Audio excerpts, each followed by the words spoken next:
शुद्धि का जो विचार है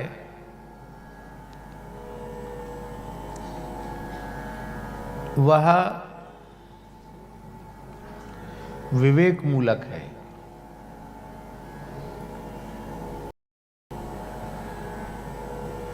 स्पृश्यास्पृश्य विवेक,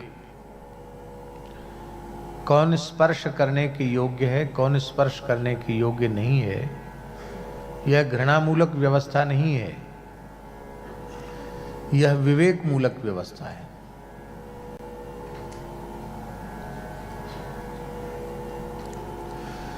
अपने ही शरीर के अपने ही हाथ से अपने ही मल को हम धोते हैं।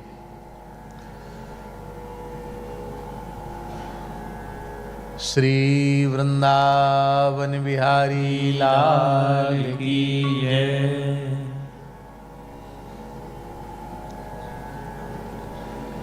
बैठ जाए कुर्सी पर,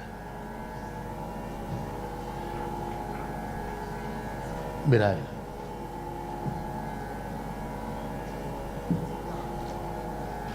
बिराज जाए।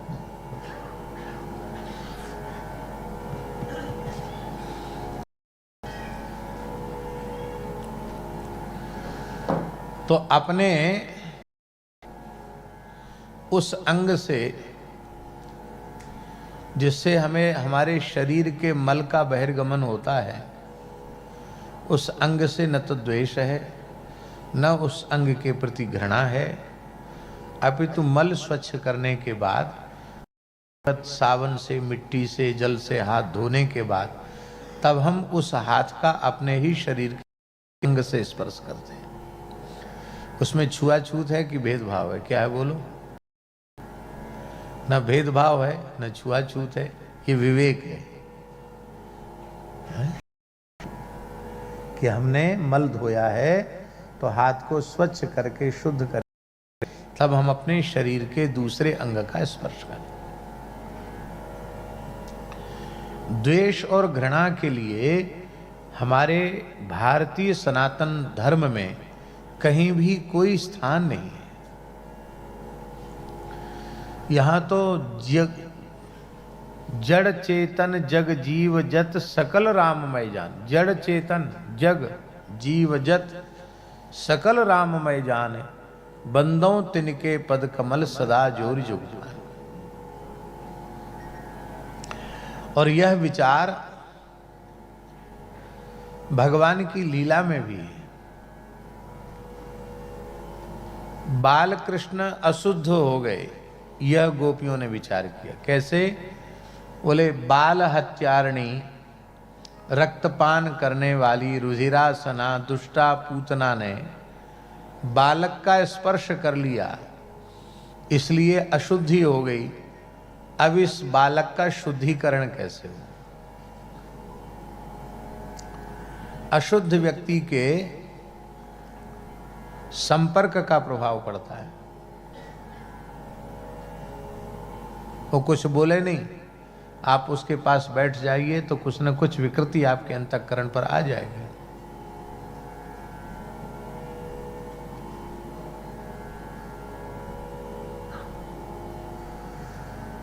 हम आपको क्या कहें, एक बहुत अच्छे सज्जन व्यक्ति हैं,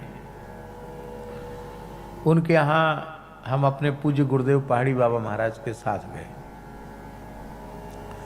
महाराज जी रात्रि में अत्यंत एकांत में ही रहते थे, उनका स्वभाव था।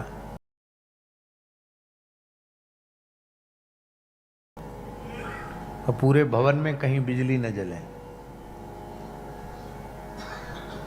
ऐसा उनका अपना व्यवहार था, स्वरूप था उनका। तो एक कमरे में हमको कहा गया कि इसमें आप, ठंडी का समय था, इसमें आप विश्राम करिए। तो कमरों में छोटे ही कमरे होते हैं बड़े शहरों में, और उसमें एक डबल बेड पड़ा होता है। उसके बाद फिर उसमें जगह ज़्यादा होती नहीं है, अटैच कमरे होते हैं। तो नीचे लेटने की व्यवस्था थी नहीं, डबल बेड ही था, उस पर हमको कहा गया इस पर विश्राम करो। तो रात्रि को जब सोए तो जो स्वप्न किसी साधु को, सज्जन को या साधन में लगे हुए व्यक्ति को जिस प्रकार के स्वप्न नहीं होना चाहिए उस प्रकार के स्वप्न होने लगे। ऐसा कभी होता नहीं। तो हमारे क्या बात है, तो कोई अशुद्धि जरूर हुई है। ऐसे दूषित स्वप्न क्यों आ रहे हैं? तो रात्रि को ही स्नान किया, 1-1:30 बजा होगा रात्रि का। रात्रि को स्नान किया, स्नान करके अपने ही एक गर्म चादर को फर्श पर बिछा करके लेट गए। एक दूसरा चादर ओढ़ी थी, उसमें ठंड तो लगी लेकिन लेट गए। तो उसी रात्रि में जब दोबारा लेटे विश्राम में, निद्रा में गए तो बहुत अच्छे अच्छे स्वप्न आने शुरू हो गए। एक ही रात्रि में, एक ही कक्ष में, एक स्थल पर सोने पर दूषित स्वप्न आए और फिर स्नान करके नीचे भूमि में लेट गए तो बहुत उत्तम स्वप्न आए। वृंदावन की लीलाओं का दर्शन हुआ। ये दोनों बात हमने अपने पूज्य गुरुदेव श्री पहाड़ी बाबा को निवेदित की।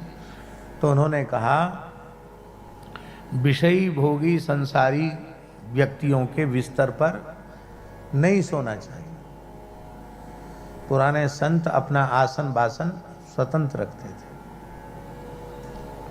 महाराज तो महाराज ढंग के थे, बोले साधुओं का बिस्तर नहीं होता, साधुओं का होता आसन और संसारियों का होता है बिस्तर। बिस्तर माने जानता है क्या होता? हमने बोले विषयों से तर।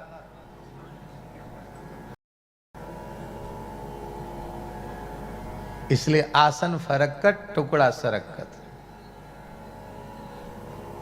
तो अशुद्ध व्यक्ति माने प्रत्येक व्यक्ति के शरीर से एक विशिष्ट प्रकार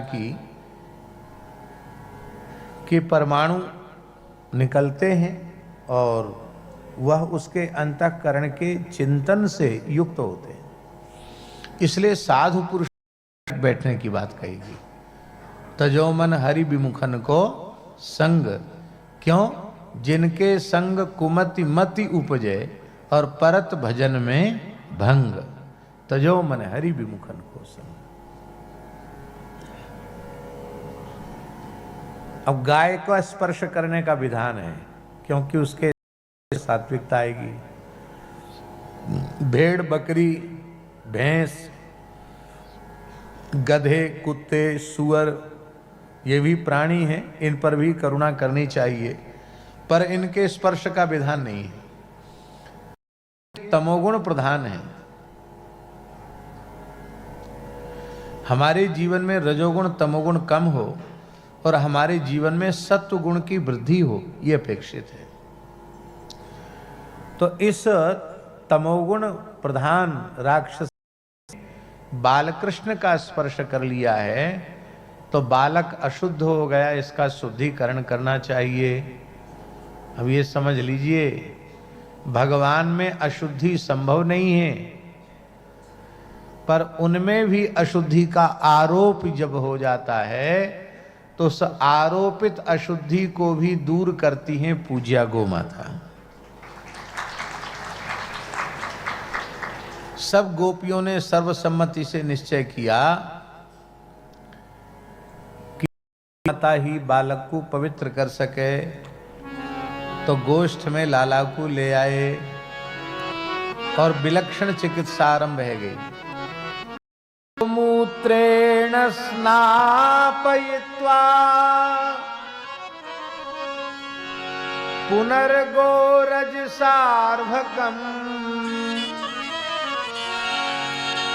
रक्षां चक्रुश्च सकृता द्वादशांगेषु नाम्भी। गोमूत्र से स्नान कराया बालकृष्ण का। फिर गोमाता की चरणरज भगवान के श्रीअंग में लगाई और फिर भगवान के श्रीअंग में गोबर का लेप किया। और फिर गाय के पूंछ से ठाकुर जी को झाड़ा देने लगी।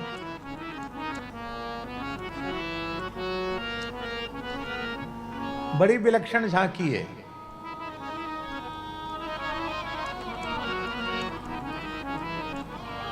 बड़ी विलक्षण झांकी है।